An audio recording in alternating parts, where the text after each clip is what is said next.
A lot of brides come into the shop and they just need the florist to make the personal pieces, like the boutonnieres, corsages, some of the more tedious pieces that go into a wedding. Also, of course, the bouquets for the bride, the bridesmaids, the groom, the groomsmen. And then they have this idea that they're going to be able to save money by making their own centerpieces. And personally, that's fine with me. Like, whatever you need from me, that's what I'm here to provide that service. But a lot of brides find that once they start trying to create their own centerpieces, they actually get into a huge expense. My name is Andrea Hammel, and this is my advice. I own a retail flower shop in central Pennsylvania, and we're heading into wedding season. Most brides should probably book with a florist at least 6 months, maybe a year ahead of time. We book up pretty quickly. And you want to make sure you give everybody your full attention, and you don't want to overbook. You want to make sure your florist is only booking 1, maybe 2 weddings per weekend. We are full service, so we have lots of designers, but even that, you just want to make sure that you're able to take on whatever the needs are of the bride. Going into a consultation, you want to make sure that you have a clear idea what you want to spend on your wedding flowers. I find that lots of brides are typically shocked at the amount of money it takes to get everything that they have in their minds. We're very full of Pinterest ideas and inspiration pages and things like that, and those are wonderful.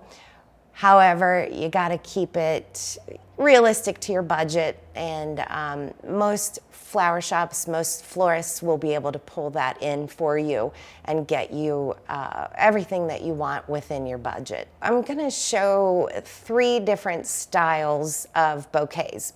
One will be a boho style. One will be kind of a standard, a deluxe, and a premium. A lot of these flowers, even the boho style, the standard style, they come from all over the world. The boho look is kind of got like a wild look to it. There's a combination of fresh flowers and dried flowers. Pampas grass is huge, very, very popular right now. It's also very messy, but it's super popular in bridal bouquets, in arch pieces, pretty much everything. The drieds mixed with the fresh flowers is just a really popular look right now. That would be our standard bouquet. The second one, the deluxe version, is going to have a more classic style, romantic, the more classic bride, somebody who prefers a more kind of tame look to her bouquet, using flowers that are a little more romantic looking, like lilies, roses, something that has more of a kind of neat and tidy look to it. And then the premium version, I think, would kind of be a combination of both the boho and the classic look, but using flowers that are a little more unusual, a little more difficult to get, and of course, more expensive. So the premium bouquet might actually be smaller, but the flowers themselves are going to be more expensive. So price ranges are going to vary.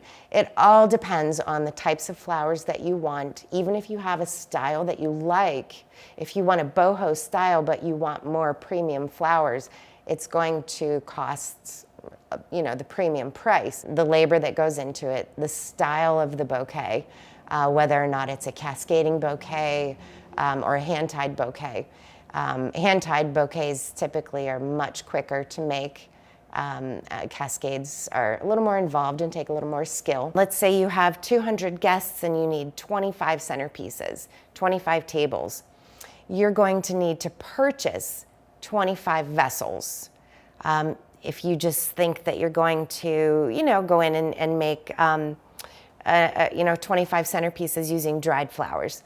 Dried flowers are teeny tiny, and they're also very popular right now. So you need a lot of dried flowers. And without the knowledge of how to create a centerpiece to make it look more full, and the little tips and tricks that we as florists know, you're going to end up spending a lot of money and stuffing way too much into a centerpiece. There are ways to save money and spend less even through your own florist.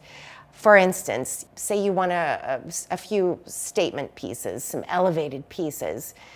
You don't have to do every single table. You can have, say you have 25 tables and the room is separated with a dance floor in the center. You can do 4 elevated centerpieces in a venue that draw the eye up and give that wow when you walk in the room. And you only have to pay for 4 elevated centerpieces that can range anywhere from, a couple $100s to a couple $1,000. However, you still get that wow factor, that look where, that most brides want when they get to their reception. The rest of the centerpieces can have a very subtle, small, low arrangement on the table. Also, if you go through your florist, you're only renting a vessel for the centerpiece. You don't have to purchase it. So a rental fee is way cheaper than it is typically to buy a vessel for your own centerpiece. I do know that some flower shops and some florists who take their jobs very seriously, as I do too, and they don't allow a bride to make her own centerpieces because they're just much more difficult to make than you would think.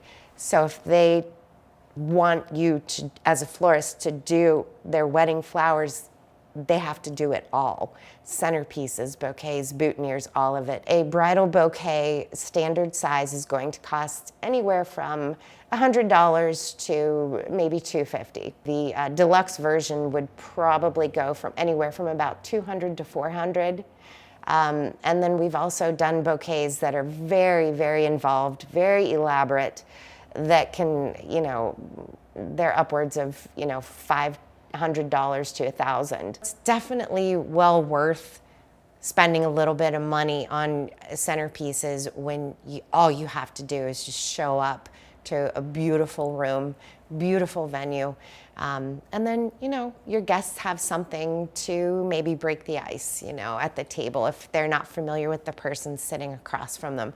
Oh, what beautiful flowers, or, oh, this is lovely, I love the candlelight, or, just something like that. Centerpieces also kind of help you pull that whole look and feel of your wedding into not just the ceremony, but the reception as well.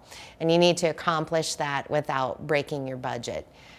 Some brides, that's the most important thing, are the flowers, lilacs in the spring, or peonies in June, or, dahlias and, dahlias in the fall. But whatever is most important to the bride is really where you need to stay, and don't overstretch yourself and stay in your budget. A good flower shop and a good florist is going to be able to get you what you want, not doing miracles, but something very similar, to get you so that you're happy with all of your florals for your wedding.